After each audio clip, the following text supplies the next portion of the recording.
미국 내에서 독감 환자가 급증하고 있어 보건당국의 비상이 걸렸습니다. AP통신은 연방질병통제예방센터의 발표를 인용해 최소 7개 주에서 독감이 기승을 부리고 있다며 전국적으로 독감 감염 사례가 늘고 있다고 전했습니다.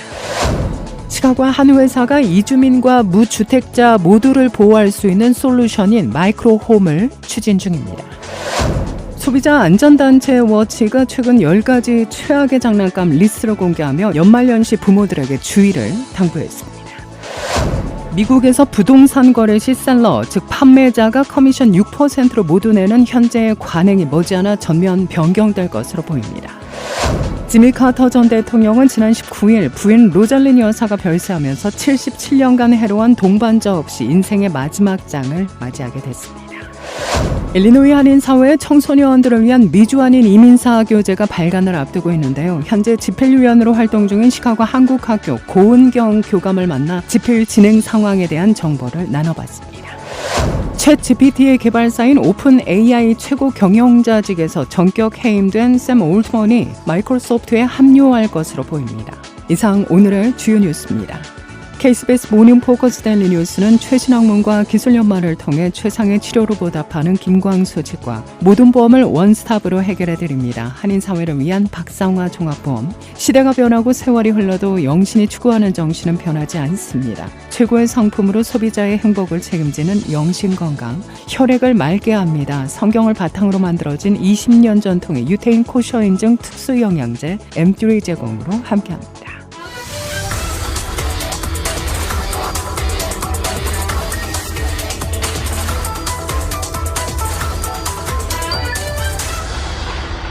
여러분 안녕하십니까? 11월 20일 월요일 오늘의 첫 소식입니다. 미국에서 독감 환자가 급증하고 있어 보건당국에 비상이 걸렸습니다.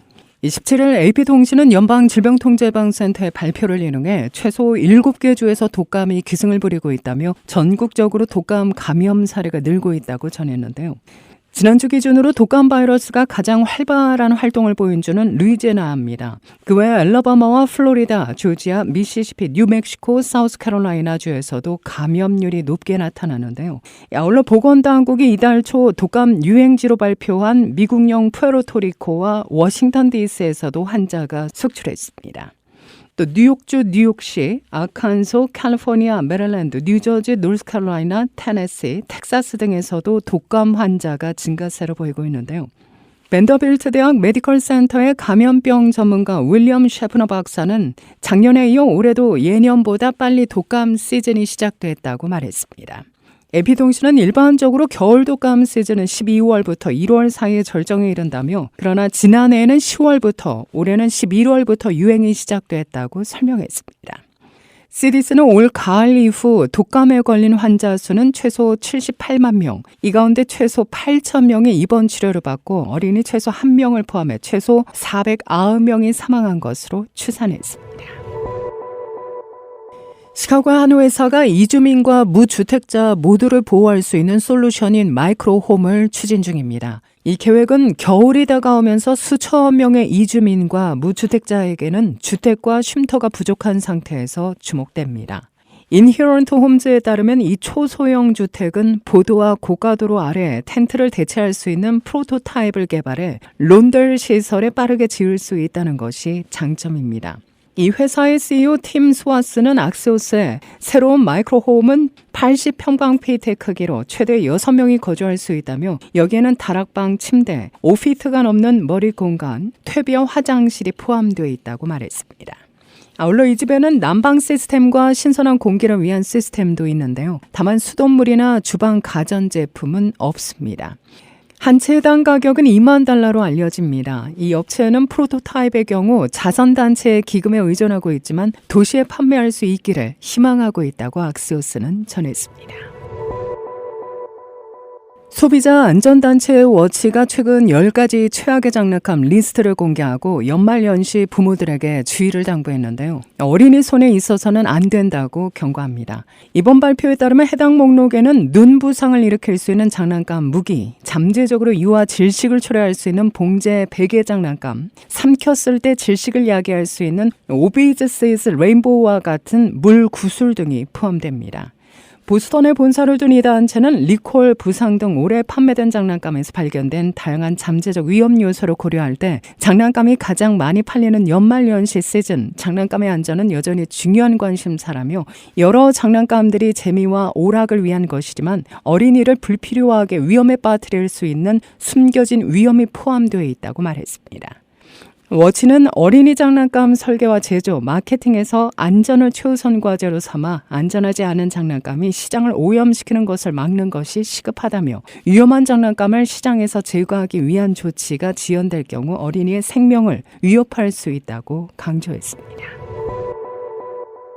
미국 내에서 부동산 거래 시 셀러, 즉 판매자가 커미션 6%를 모두 내는 현재의 관행이 머지않아 전면 변경될 것으로 보입니다. 온라인 시대에는 바이어 에이전트, 구입 중개인은 역할이 거의 없어져 커미션이 판매 에이전트에게만 지급하는 방식으로 180도 바뀌고 부동산 판매자의 수수료도 절반으로 줄어들 것으로 보인다는 게 전문가들의 분석입니다. 미국에서는 내 집을 비롯한 부동산을 거래할 때 셀러, 즉 판매자가 5% 내지 6%의 커미션을 전담하고 셀러 에이전트는 바이어 에이전트와 반반씩 나누는 관행이 오랫동안 지속되고 있죠. 그러나 연방법원의 배심원들이 전미부동산협회와 대형 부동산 회사들에게 이를 잘못된 관행으로 지목하고 18억 달러의 반환을 편결함으로써 전면 변경이 불가피해지고 있습니다. 월스트리트저널은 셀러가 6% 커미션을 홀로 내고 있는 국가는 미국 이외에는 없다며 조속한 전면 변경을 촉구했는데요. 월스트리트저널에 따르면 주요 국가들 중에 일본의 커미션이 6.2%로 가장 높고 아르헨티나가 6%, 미국은 평균 5.5%를 기록합니다. 일본이 더 높은 6.2%를 내고 있지만 미국과는 달리 셀러가 홀로 부담하는 게 아니라 파는 사람과 사는 사람이 각각의 에이전트에게 지불한 수수료를 합한 비율이기 때문에 사실상 절반씩 부담하고 있는 겁니다. 게다가 평균 부동산 중개 수수료로 보면 프랑스는 5%, 독일은 4.5%로 미국과 큰 차이가 없으나 중국과 호주는 2.5%로 절반에도 못 미치고 있는데요. 특히 네덜란드 2%, 노르웨이 1.8%, 영국은 1.3%에 불과한 것으로 월스트리트저널은 전합니다. 미국에서 전미부동산인협회 등에 가입해 소정의 회비를 내고 윤리 규정을 지키면서 활동하고 있는 부동산 중개인들은 자격증 있는 300만 명의 절반을 조금 넘는 160만 명으로 나타납니다. 이는 캐나다 16만 명보다 10배나 되는 것이고 영국의 4만 8천 명, 호주의 3만 5천 명보다 월등하게 많은 규모입니다. 미국의 부동산 중개 커미션 제도가 180도 바뀌어야 하는 주된 이유는 온라인 시대에는 거래 관행이 완전 변경됐기 때문이라고 월스트리트저널은 밝혔습니다.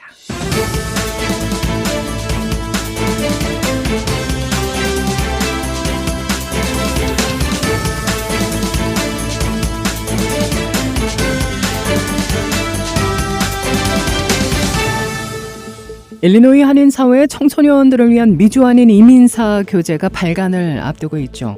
현재 집필위원으로 활동 중인 시카고 한국학교 고은경 교감을 만나 집필 진행 상황에 대한 정보를 나눠봤는데요. 고 교감은 내셔널 루이스 대학 교수로도 현재 재직 중입니다. 우선 지난 2021년 7월 12일 제비 프리스커 주지사가 서명하면서 법제화된 공립학교 에이시안 역사교육 의무화를 위한 티치 액트란 무엇인지를 들었습니다. TH 법안은 그 에크로놈으로 Teaching Equitable Asian American Community History라고 하는 법안인데요. 그 지금까지 미국 역사 속에서 그러니까 조명받지 못했던 에이시안 아메리칸의 히스토리를 각 학교에서 의무적으로 공립학교에서 K-12 그레이드에서 꼭 한 단원씩 가르치도록 권하는 법안입니다. 그리고 현재 미국에서 이렇게 에이시안 아메리칸 히스토리를 타겟해서 법을 통과시킨 게 일리노이주밖에 없고요. 캘리포니아랑 뉴저지에서도 비슷한 법안이 통과되긴 했는데 거기서는 에스닉 스터디라고 해서 인종학을 대상으로 하기 때문에 꼭 에이시안 아메리칸을 히스토리를 가르치라는 법이 없어요. 어떤 면에서는 일리노이가 되게 선구자적인 역할을 하고 있죠. 고 교수는 무엇보다도 청소년 발달 시기 자신과 타인을 이해하는 데 필수적인 부분은 역사 교육이라고 생각한다며 이 법안의 발효로 향후 일리노이에 거주하는 에이시안 학생들은 교과서를 통해 자신의 이야기를 직접 접하고 배워감에 따라 한인이라는 정체성 확립을 키우는 데 큰 도움이 될 것이라고 기대했습니다.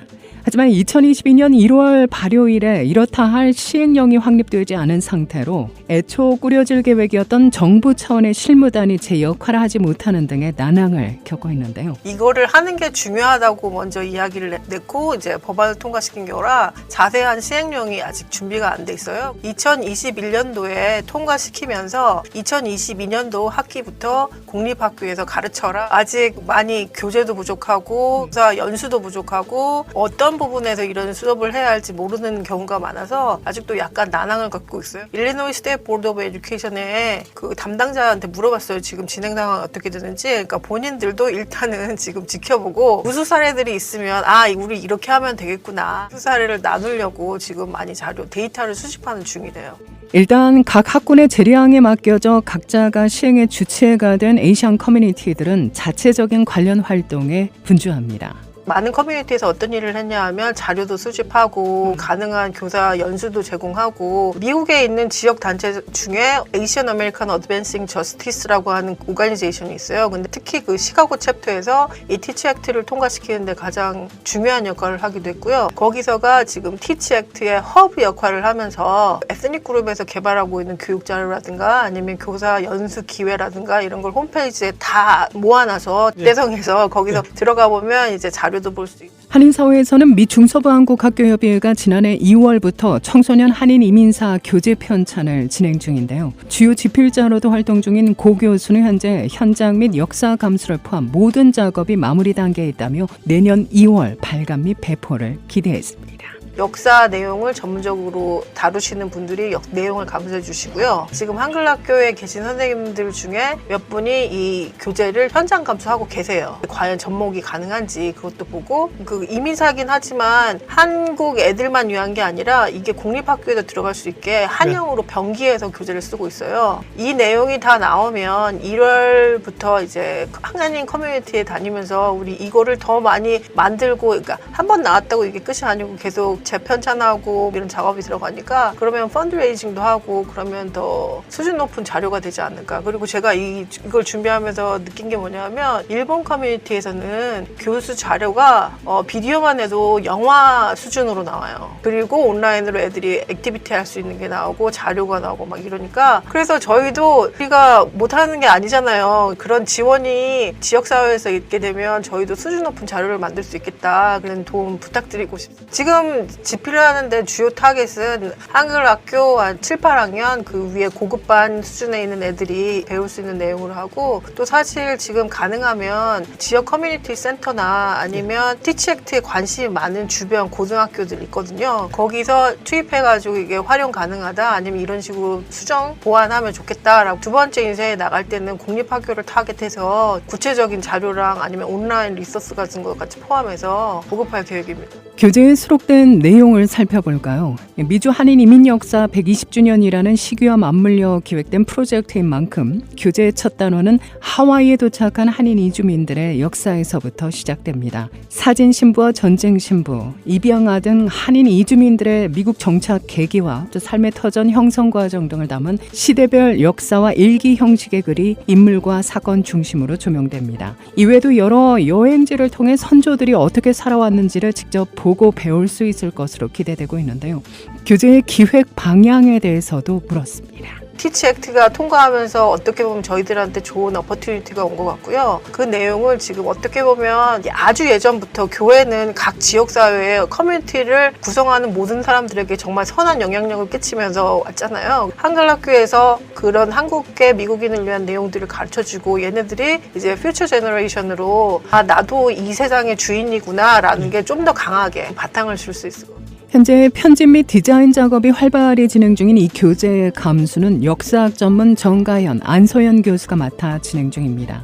고 교수에 따르면 교재가 완성되면 회원교 소속 학생들이 첫 보급 대상이 될 전망입니다. 또한 한국교육원을 중심으로 교육당국의 필요성을 제기하고 실제 각 학교에서 교과 과목으로 적용될 수 있도록 한인 학생 비중이 큰 공립학교를 중심으로 부교재 활용 보급 방안도 활발히 모색 중입니다. 저희가 이 개발한 교재를 현장에서 공립학교에서 적용하고 우수 사례들이 많이 나오고 특히 학생들의 보이스를 캡처할 수 있으면 이런 이런 내용에 대해서 더 많이 투자를 해주십사 펀딩을 요청할 수도 있고 아니면 이걸 관련해서 교사 연수를 저희가 시리즈로 만들고 싶다.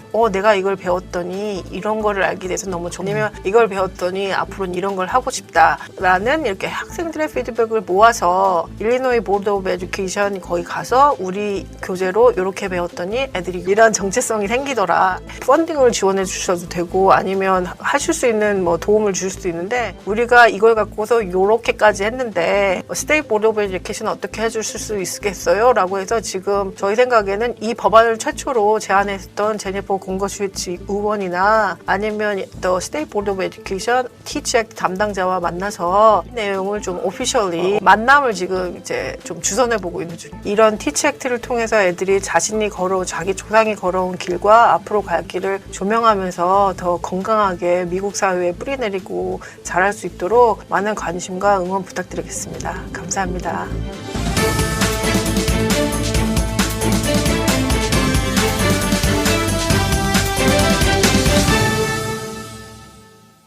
지미 카터 전 대통령이 지난 19일 부인 로잘린 여사가 별세하면서 77년간 해로한 동반자 없이 인생의 마지막 장을 맞이하게 됐습니다.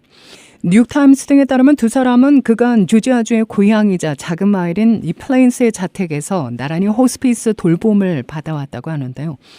카터 전 대통령은 올해 99세로 역대 최장수 미 대통령이죠. 그는 2015년 피부암의 일종인 흑색종이 간과 뇌까지 전이되었다는 사실을 밝혔고 이후에도 여러 건강 문제를 겪다가 올해 2월부터 연명 치료를 중단하고 호스피스 돌봄을 선택했는데요. 당시 카터 센터는 성명에서 카터 전 대통령은 남은 시간을 집에서 가족과 함께 보내면서 추가적인 의료 개입보다는 호스피스 돌봄을 받기로 했다고 밝혔습니다.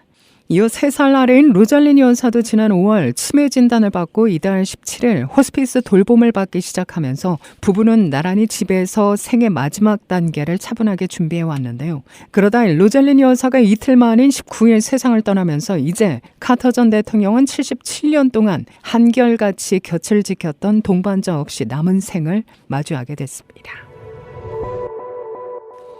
챗GPT의 개발사인 오픈 AI 최고 경영자직에서 전격 해임된 샘 올트먼이 마이크로소프트에 합류할 것이라고 사티아 나델다 MS CEO가 밝혔습니다.